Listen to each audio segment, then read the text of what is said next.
Hi, I'm David Kelso, your neighborly podcast nerd with the Appleton Podcast Co-op, and welcome to the Podcast Fast Class number 5. Last episode, we talked about structuring your episode. This episode, we're going to talk about recording your audio.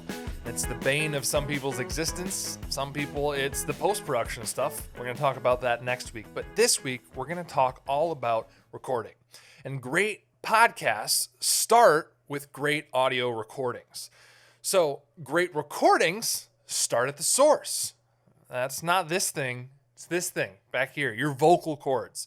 When you're doing a podcast, you're public speaking minus the crowd. So if you're nervous or scared or anything like that, it's just a camera in front of you. It's just a microphone in front of you. Take care of your voice, though, nonetheless. Enunciate, speak up, try and be as clear as possible. You're trying to communicate with people. Next, you may think it's the microphone. Nope, we're going to talk about your room. Listen to the space that's around you. Give it a clap and say something loud like, "Hello, lazy Susan." You can sort of hear how your voice bounces off the walls and how it sounds.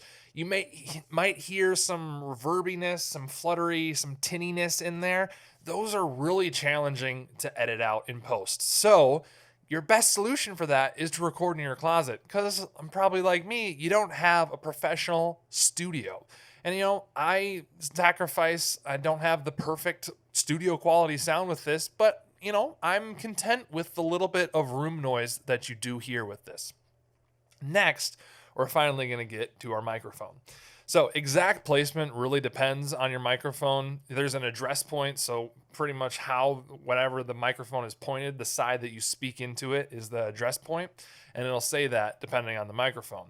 Now, I also recommend, and by recommend, I implore you to use a pop filter. So pop filters are going to help you reduce your plosives. Those are the bassy sort of pops created when you say certain words. For example, Peter Piper picked a peck of pickled peppers. Now I had to get closer to my microphone. The pop filter just doesn't look as great on camera, so I stay back a little bit, and that's just my choice. But anyways, now let's say the same thing with a pop filter. Peter Piper picked a peck of pickled peppers. Now, you could get into the details of how a pop filter changes the EQ of your voice, but we don't need to, because it's probably more important that you reduce those plosives. They're really annoying in recordings, especially really long recordings. So my personal recommendations for a microphone are you need to have a cardioid dynamic microphone with a USB built in. When you're just starting off, or if you're doing something all by yourself, USB is going to be the best option. And lots of people are doing remote. USB is perfect. Now, you can get one with XLR built into it, which is the other sort of standard microphone or audio connection. So I recommend the Rode NT USB or the Shure MV7. Now, the Shure MV7 is one of the microphones that we're giving away as part of this podcast Fast Class. All you got to do is participate and release a podcast. It's open for new and old members. And we'll get into that a little bit later. Now, on a tight budget, you could get away with your phone. And I'm actually leading a course over at the Appleton Public Library in September about how you can start a podcast with just your phone, but we can talk about that later as well. Now, before you dive in and say, I'm just going to record my episode, willy-nilly, do a test recording first. Listen back to it. Maybe you'll hear those room sounds that you may have forgotten about earlier. Maybe a noise like a refrigerator, air conditioning, something like that is going to be challenging to edit out later. Go turn that AC off. Go turn the refrigerator off. Unplug it for the half an hour that you can. So that way you don't have to edit it out later. It's best to start with a great recording. Now, another thing to remember is mud flows downstream. So if you start with a bad recording, you're only going to end up with a bad end product. But anyways, so you have that test recording, listen back to it, adjust your gain as needed. So that way your noise, you don't have to amp up yourself, and then you'll get a lot of noise. So you want to make sure you have your gain set to a decent level. You also want it so it's not totally over the top, because if your audio file clips, it's going to sound distorted. So if you get really excited and up close like this, it's going to sound bad. And I do a little editing on this, but I'll make sure not to so you know what that sounds like. Now, finally, hit the record button. See those waves rolling in. Make sure they're actually rolling in as you're going. So keep an eye on your recorder, your software, your app, whatever you're using.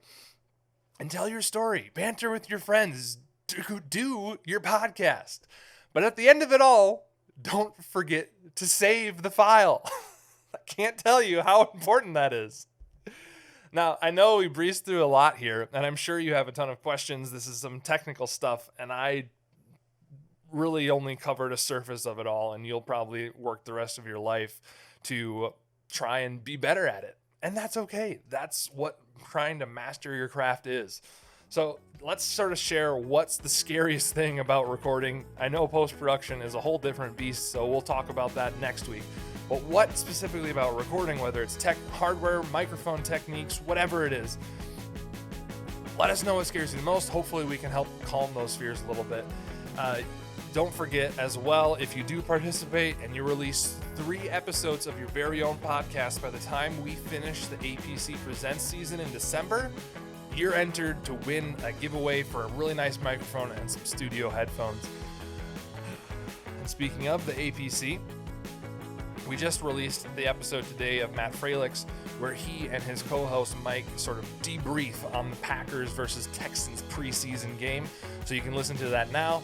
Otherwise, I hope to see you in the chat and have some technical discussion, some of my favorite parts. Thanks, guys.